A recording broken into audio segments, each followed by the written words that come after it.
Hey there! So, how you guys doing? Hope everybody is having a nice weekend and everything. So, yeah, this time it's again gonna be a recipe that's gonna be super simple and something that you can make on the like a little bit of planning with a little bit of planning and not too much of an effort. So, we're gonna be making samosa chaat. Uh, I am not making the samosa myself. This is the samosa that we probably you have left over at home after a party or I mean who's partying nowadays? But then yeah, you wanna eat something hot and the weather is like a little thanda. It's raining and all that. So this is definitely something that you can have in your recipe this thing, so that whenever you want to whip up something different and out of the ordinary you can do. Let's see how I make it. Let's go. These are white peas that I have soaked today morning. So this mutter needs 8 to 10 hours of soaking, and now all we need to do is pressure cook these with a few spices. So let's see what are those spices that we need. These are the masalas that we will be adding. We have half a teaspoon of haldi over here, followed by half a teaspoon of roasted jeera powder or cumin powder, and 1.5 teaspoon of chili powder, then same amount of coriander powder as well, and 1 teaspoon of garam masala. I preferably do not add salt while cooking these peas because it makes it a little more tough, and it will be added once it's cooked. So here we have the pan of the Preeti electric pressure cooker, and the review of this will be out soon. So to this we will be adding the soaked white peas. I've just washed it a couple of times and I've added some water into it. So let's just add that into the pan and follow that up with the spices that we have ready. As you can see, there is a little bit of water in this, and now the spices go in. I preferably do not add anything sour like amchur or anything because that again doesn't let the peas cook properly. I think we can add a little more water to this. So as you can see, I have added water just enough to cover the peas. I haven't added any salt or anything like sour or anything, which can be added. The salt will be added once it's cooked, and so sour like amchur can be added once it's cooked as well. And also I'll be adding salt I'm going to only put this in the after pressure cooker. Now we have the electric pressure cooker from Preeti. Now let me just open this over here. The valve over here can be adjusted to pressure or steam mode. So now I'm putting it in the pressure mode, and let's just put the cooker bowl into the electric pressure cooker and set it well. I've just switched on the electric cooker, and as you can see, there are multiple modes that are available in this. Currently, since the peas are already soaked, I'm going to be cooking them in the dal mode, and this is a mode that will last for like 20 minutes of pressure cooking. And I think if it is not cooked even by then, I'll probably go ahead and manually enter another 10 minutes of cooking. As you can see, it's nice and colorful right now, but later if I want it more spicier, I'll probably add a little more red chili powder or anything else, any other seasoning. And now let's go ahead and close it up. So let's just close it, switch on the pressure mode, and set the menu option to dal, and it's just gonna automatically cook after that. In the meanwhile, I felt let me just get the toppings ready. So first we have the green chutney and the sweet chutney. I'll probably make a video on this later on. And then we have some chopped onions, which is completely optional. If you want it, you can have it. Then we have some beaten curd as well. In this curd, I'm just gonna be adding some salt and sugar and mixing it up. And for the other toppings, we have cucumber, tomato, chopped green chili and coriander leaves. And this is something that I really feel freshens the whole dish up, and I just wanted to get this prep out of the way. The 20 minutes of cooking are done. Now I'm just letting the steam out and the pressure out, so to see if the peas are cooked. The peas are not fully cooked, but for the second cook I'm going to be adding like a teaspoon of salt. They are like 90% the way done, so now they can just absorb the salt and get like super soft so that they become completely mashable. And I'm going to be putting another 10 minutes on the high pressure mode in the pressure cooker. So here are some samosas that Vishal bought. As you can see, there are 6 samosas. I actually felt like making samosa chaat because of that only. And I'll be using mostly 2 samosas per portion because that is enough to fill up a person. And it will be a good meal altogether. And we'll be using the white peas along with this samosas, 2 samosas each, to make 1 portion of the chaat. As you can see, the peas are well cooked, so I'm just gonna thicken it slightly a bit more. So I'll be using the gravy mode that is there in this cooker. So I'll just, in the menu option, select gravy mode, which is program number 12. So let me just do that. In the meanwhile, if you want to cook this in the pressure cooker, all you need to do is the same thing as I did, like add enough water and everything, and let it go for like 5-6 whistles, and it's going to be the same consistency that you see right now.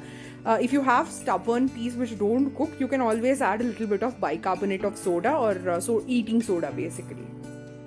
So to a cooking pan, add a little bit of edible oil.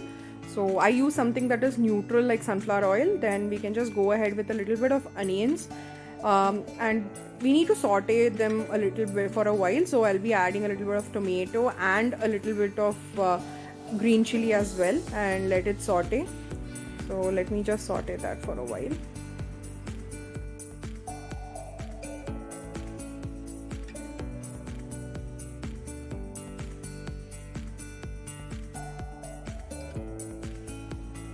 So once it's just starting to cook, I've just broken up 2 samosas into little pieces, and I'll be adding that into the pan right now.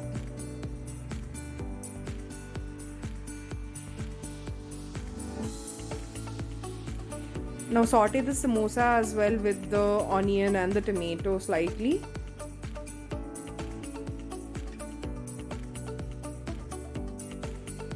So I have a portion of the peas that I have taken. So this is like nearly half a cup of peas, half a cup to a 3/4 cup of peas, as you can see. I'm just going to be adding that directly into the samosas. So as you see, it is a little bit thick. I think we can add a little bit of water to it. So I'm going to be adding some water to it as well.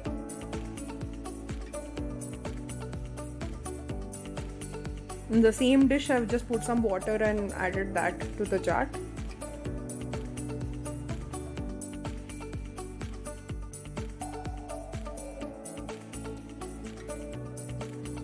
If you want, you can go ahead and add some seasonings to it. So I'll be adding a little bit of salt and some red chili powder to it as well. But you can very well go ahead and add chaat masala, cumin powder, or even something like the farsan kind of stuff, so that it adds more flavor. But I prefer just adding some salt and red chili powder because my chutneys already have all the things that I need. And let it cook for a while, let it thicken up a bit, and the samosa has to soften slightly, but ideally it should be maintaining the crunch in it as well, so that in certain mouthfuls you get that crunch factor. So it's done, and let's get serving. So I'm just gonna take it and put it in a bowl. You can also, if you're making multiple different servings of it, have like small bowls and then just add the samosa chaat. So this is one dinner size serving, and to this we can use multiple things to garnish it. So for me, for the garnish, the first thing that goes in is definitely beaten curd with a little bit of salt and sugar. So I'll be adding this right on the top. This is going to provide a whole lot of freshness as well. Now followed by a little bit of green chutney. So this is going to be spicy green chutney. My green chutney is pretty spicy over here. And then we have that followed by the sweet chutney. Now, yeah, the sweet chutney goes on top. You can add it, all these are customizable according to your taste. You can add as much or as little. Now let's just add some chopped raw onions to it. So this also, all these fresh vegetables that we will be adding will be increasing the freshness of the chaat and making it nice and tangy as well. The chutneys are tangy, so that to up the tang we are going to be adding some tomatoes to it as well, some chopped tomatoes. But first let's just finish the top up with some save. And also I like adding bundi to my chaat. If you do not have bundi, you do not need to add it. It's completely optional.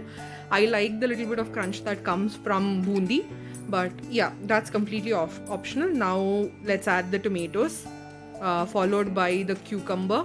So a little bit of chopped cucumber. Then again, now green chilies are totally optional. If you want, you can add them or not, but dhania is like the paramount for any chaat, and that is what makes chaat a chaat. So here we have the samosa chaat.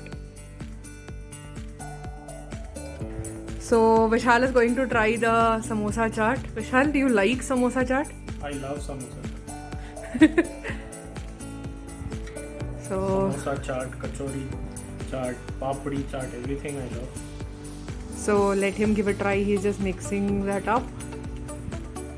I think it's going to be really hot. अच्छा बना है? Nice mix of flavors. I like it. It's hot, but definitely something that everyone can enjoy, especially when it's a rainy day or it's probably winter now that we're almost at what, October? Yeah, probably another month. And it rained today. Yeah, it rained today as well, yes. So the ideal environment to probably enjoy samosa chaat at that point of time. So as you guys can probably make out, we both love chaat, and I make a whole lot of chaat at home. So samosa chaat, I think we make one like monthly or once in 2 months or something. So yeah, along with pani puri, this is another thing.